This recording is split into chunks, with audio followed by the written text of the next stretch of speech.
Hello everyone, welcome to my channel Technical with SK. Myself Sumit Kumar Srivastava, and today I am going to discuss about these following topics.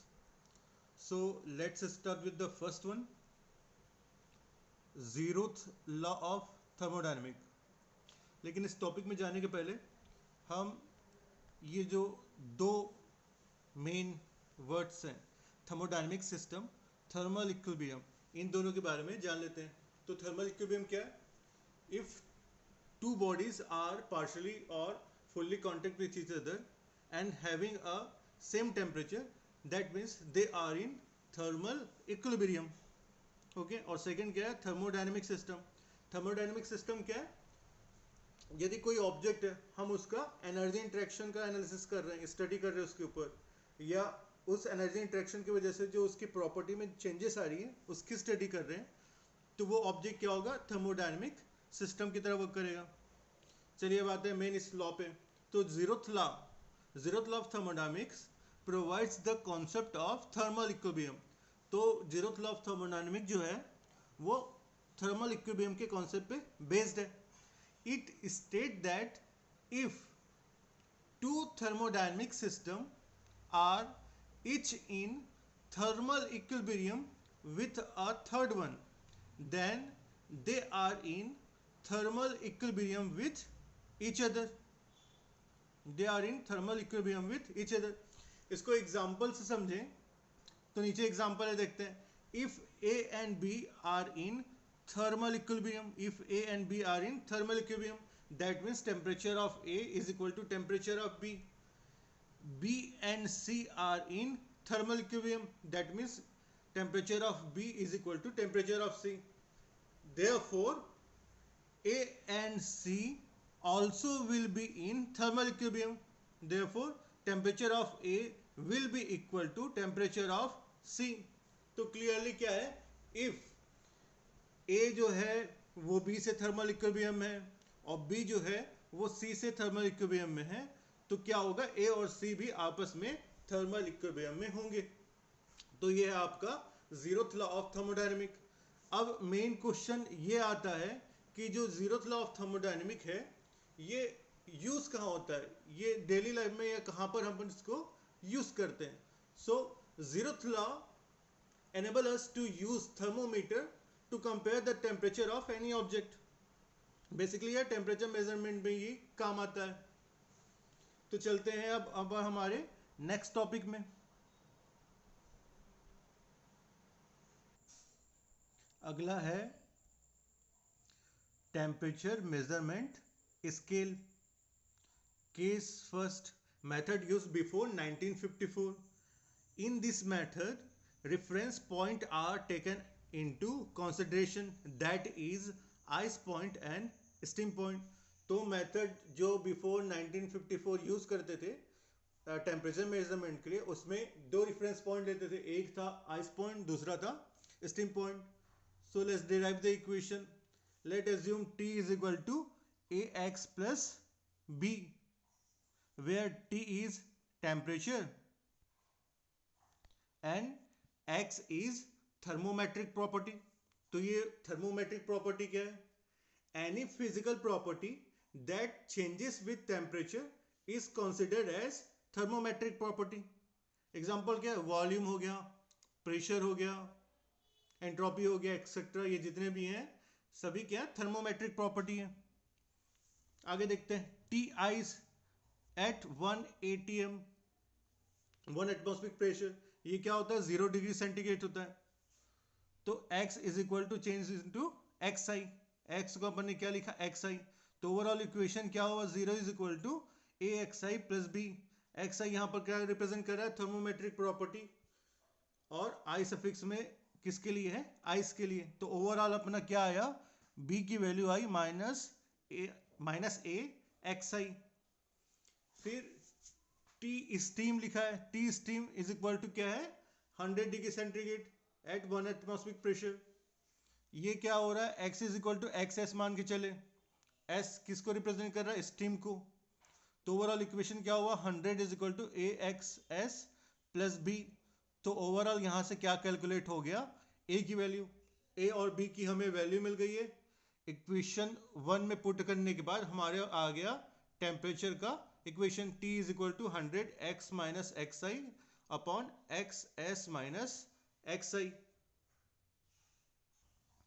तो temperature measurement के लिए इस scale का, इस equation का use किया जाता था, जिसमें दो रेफरेंस पॉइंट रहते थे, एक आइस पॉइंट, दूसरा स्ट्रीम पॉइंट।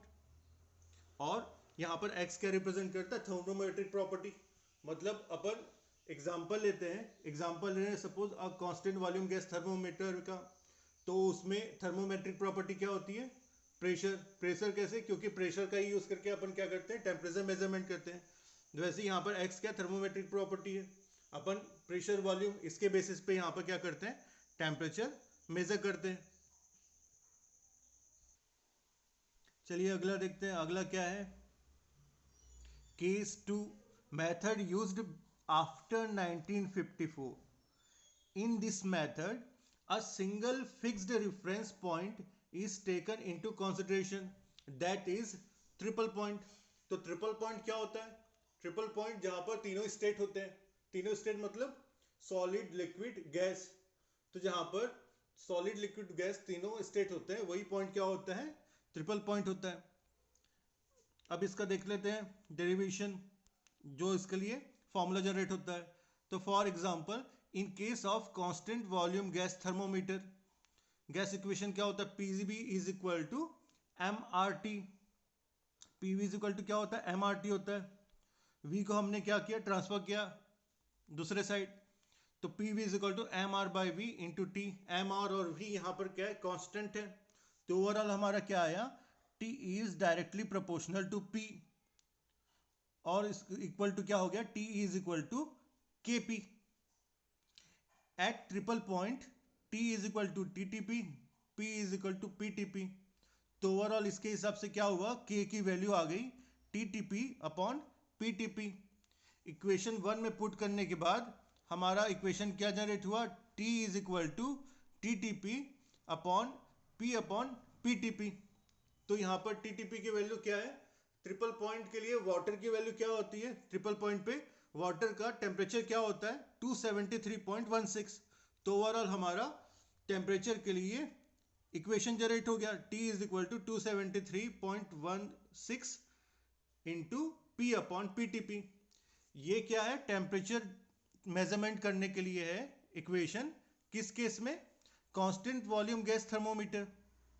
अगर हम देखते हैं कांस्टेंट प्रेशर गैस थर्मोमीटर, तो इक्वेशन चेंज हो जाता है। क्या इक्वेशन आ जाता है? T is equal to 273.16 multiply by V upon V T P.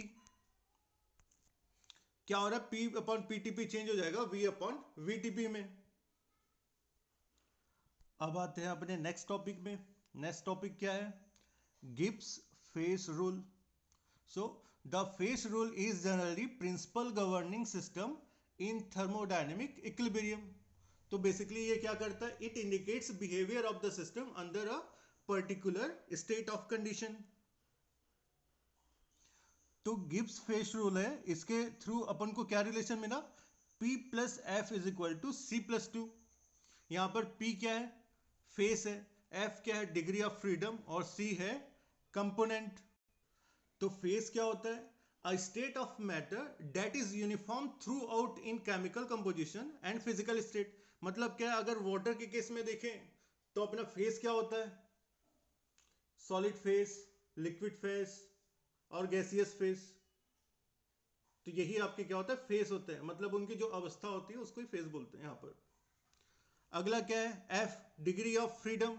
तो डिग्री ऑफ फ्रीडम क्या होता है? Degree of freedom is minimum number of independent variable are required to locate a fix the state of any system. मतलब system को लोकेट करने के लिए मिनिमम नंबर ऑफ वेरिएबल जितनी जरूरत पड़ती है उसे क्या कहते हैं? Number of degree of freedom कहते हैं। अब लास्ट आता है सी फॉर कंपोनेंट। कंपोनेंट क्या होता है? अ chemically independent constituents of system. मतलब केमिकली इंडिविजुअल जो होते हैं वही क्या यहाँ पर? कंपोनेंट है। सिंगल कंपोनेंट क्या है? वाटर के केस में क्या बोलते हैं? H2O एक सिंगल कंपोनेंट है। अगर H2O और सपोज मर्क्यूरी एक साथ रखे हुए हैं तो उनको सिंगल सिंगल या टू कंपोनेंट कब बोलेंगे? जब वो केमिकली एक दूसरे से इंटरेक्ट नहीं कर रहे हैं, एक साथ रखे हुए हैं, तो वो क्या हो रहा है? टू कंपोनेंट है। इसका डिफिनेशन क्या है? अ chemically independent constituents of system. यही क्या है? कंपोनेंट बोलते हैं इसको ही। सबसे पहला केस देखते हैं, single phase single component system. Single phase single component example देखते हैं। एग्जांपल सिंगल कंपोनेंट अपन लेके क्या चल रहे हैं? वाटर लेके चल रहे हैं। वाटर सिंगल कंपोनेंट, वाटर क्या है? H2O, एक केमिकल है, उसका नाम है H2O। और सिंगल फेस क्या है उसका? मान के चला आइस है, आइस उसका सिंगल फेस है। तो इसके हिसाब से फेस हो गया 1, तो P की वैल्यू हो गई 1, plus F is equal to component है 1 प्लस 2, तो ओवरऑल डिग्री ऑफ फ्रीडम कितना आ गया? F is equal to 2। तो आइस के केस में डिग्री ऑफ फ्रीडम कितना होता है? 2 होता है।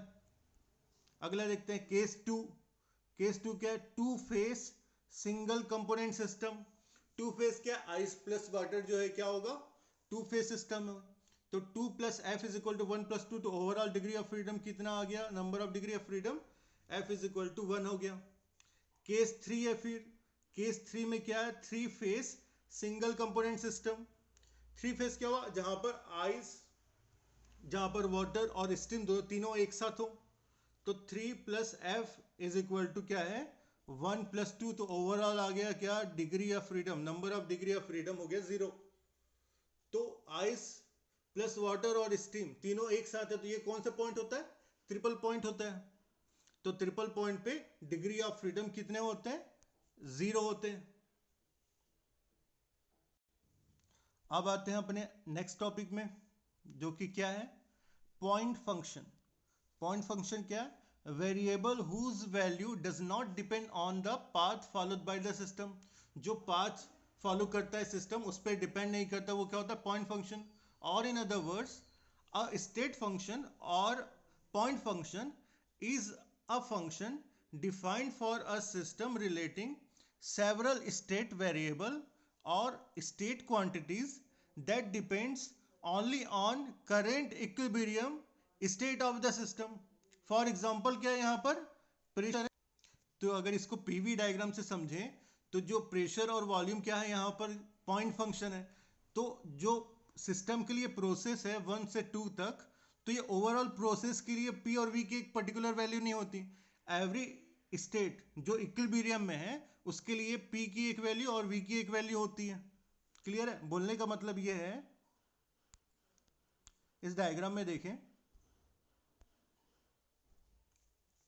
कि ओवरऑल ये जो आपका कर्व है इसके लिए ओवरऑल के लिए एक P एक V की वैल्यू नहीं होती। तो ये क्या है? ओवरऑल पाथ पे डिपेंड नहीं कर रहा है, ये क्या है? पॉइंट फंक्शन है जो पर्टिकुलर इक्विलिब्रियम स्टेट पे इसकी वैल्यू होती है।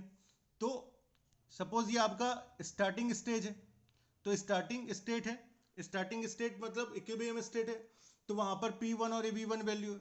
इंटरमीडिएट स्टेट, इंटरमीडिएट स्टेट में भी अगर इक्विलिब्रियम पोजीशन पे है तो वहां पर क्या है? आपकी एक P की वैल्यू होगी और V की वैल्यू होगी। इन स्टेट में भी P की वैल्यू V की वैल्यू होगी। तो ओवरऑल क्या है आपका? पॉइंट फंक्शन क्या है? पाथ फॉलो जो करता है प्रोसेस सिस्टम के लिए उस पर डिपेंड ना करते हुए एक पर्टिकुलर इक्विलिब्रियम स्टेट पे उसकी एक वैल्यू होती है। तो ये हो गया आपका क्या? Point function. अब नेक्स्ट है आपका क्या? Path function. पाथ फंक्शन क्या है?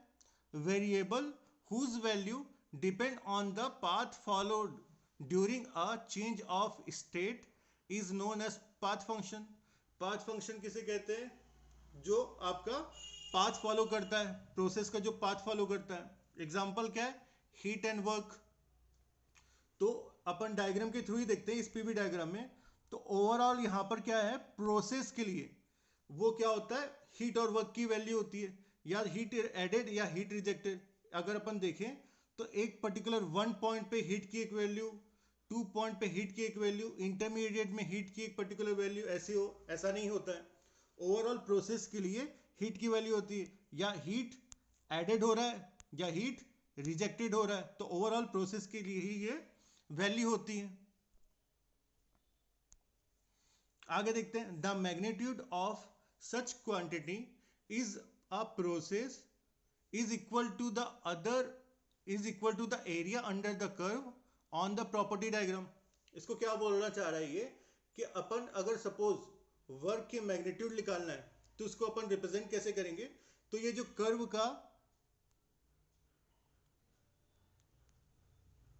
ये पार्ट रहेगा, इसकी जो एरिया रहेगा, इसको कैलकुलेट करने से अपन को क्या है, वर्क का मैग्नीट्यूड मिल जाएगा, मतलब उसकी कितनी वैल्यू ये पता चल जाएगी।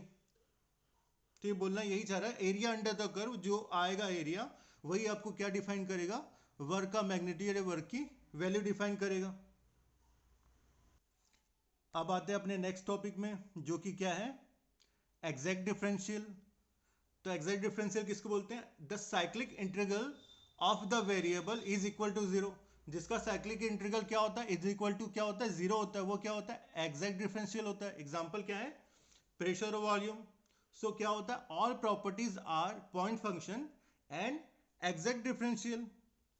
इन एग्जैक्ट डिफरेंशियल क्या है, the cyclic integral of variable is not equal to zero. जिसका साइक्लिक इंटीग्रल क्या होता है, इक्वल टू जीरो नहीं होता है। एग्जांपल क्या है, हीट एंड वर्क।